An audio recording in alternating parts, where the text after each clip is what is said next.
todas, bienvenidos a este primer espacio de lecturas creativas, que empezaremos hoy con El murmullo de las abejas, de la autora mexicana Sofía Segovia. Primero, quiero decir que estoy sumamente feliz de empezar este espacio de lectura, pues la lectura es vital para la vida del escritor.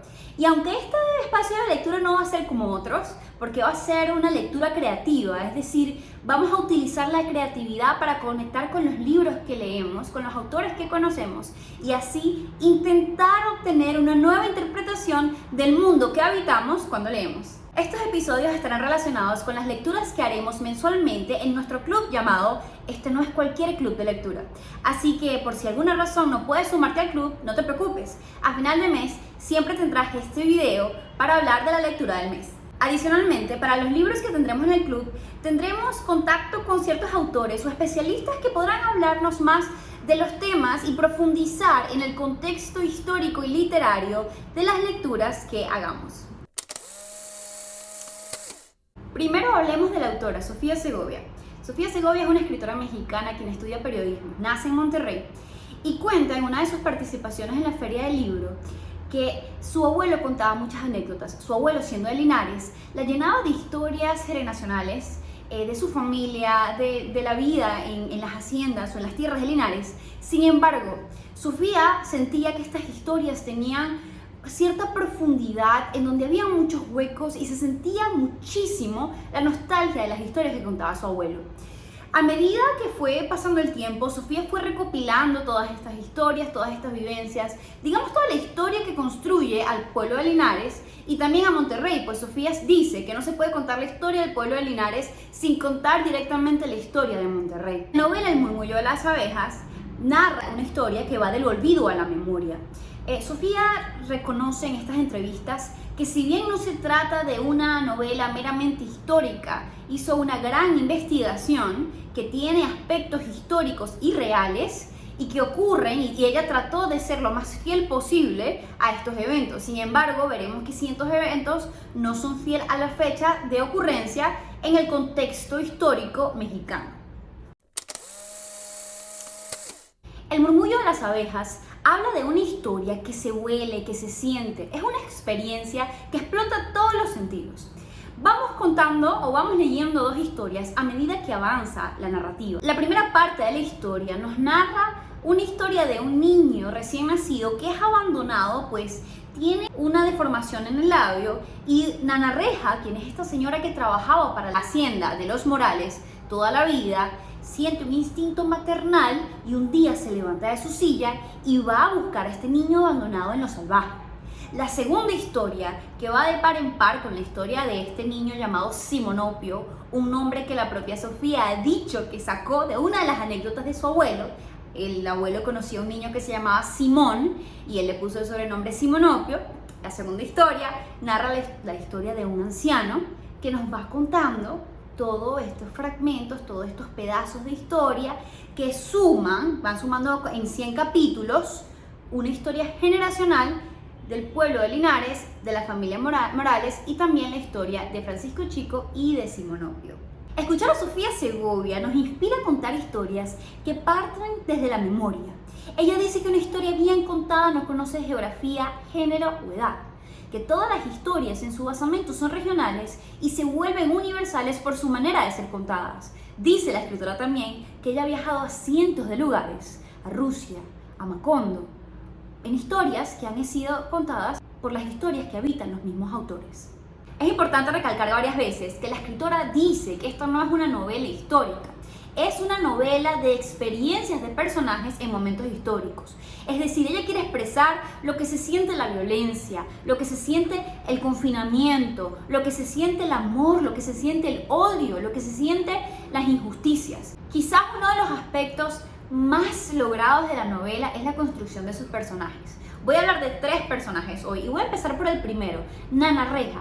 Una abuela que es casi de madera, se vuelve casi como un personaje místico a medida que avanza la historia.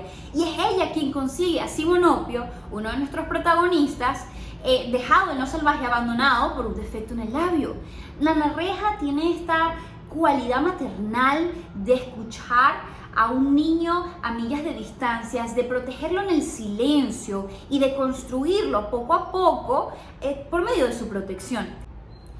Es un personaje arquetípico que llega hasta los adentros y se conecta con el lector y nos hace pensar, algo así es mi abuela. No se puede hablar de Nana Reja sin hablar de Simonopio. El Simonopio es el personaje que sigue toda esta novela, un niño que consigue, que no habla, que tiene el labio hendido, que él tiene esta habilidad mágica, digamos así, de escuchar y de ver el futuro. Él escucha, él ve, él siente y es perseguido por las abejas. De acá el nombre del murmullo de las abejas. Simonopio, por donde quiera que vaya, dependiendo de la temporada, va seguido por sus abejas.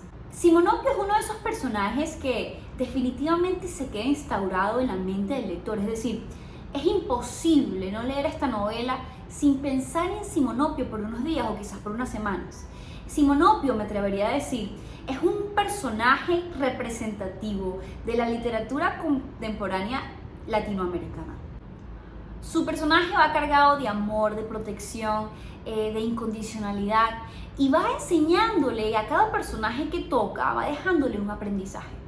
El tercer personaje por el que vale la pena detenerse, y aquí probablemente muchas personas quedarán sorprendidas, es el antagonista, ¿no? Anselmo Espiricueta. Qué bien trazado está este personaje. No solo lo vamos conociendo desde el primer momento que aparece en la novela y dice, ese niño fue besado por el diablo, es mejor que lo dejemos morir ahí en el monte.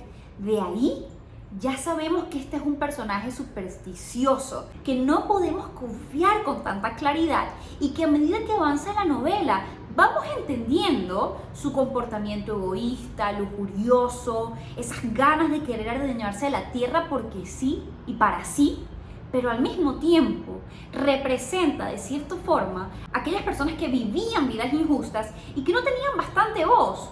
Digamos que la historia de este coyote, de esta Espiricueta y su camino y su evolución en la historia, que no les voy a hacer spoilers, tranquilos, queda muy bien justificada.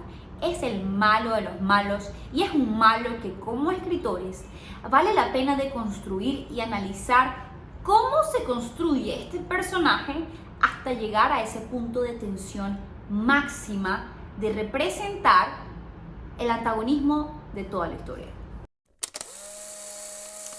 Esta novela nos deja lecciones importantes en términos de creatividad. Primero, nos propone un ejercicio de escritura creativa vital y muy generacional, que es contar la historia a partir de las memorias de nuestras generaciones. Es invitarnos a sentarnos con un abuelo, con un padre, con un tío abuelo y preguntarles cómo fue tu juventud, de qué va tu vida. Siento que esta historia nos deja la importancia de no olvidar nuestras historias, de no olvidar que donde estamos ahora es producto de donde venimos y de tener esta memoria histórica alrededor de las cosas que contamos.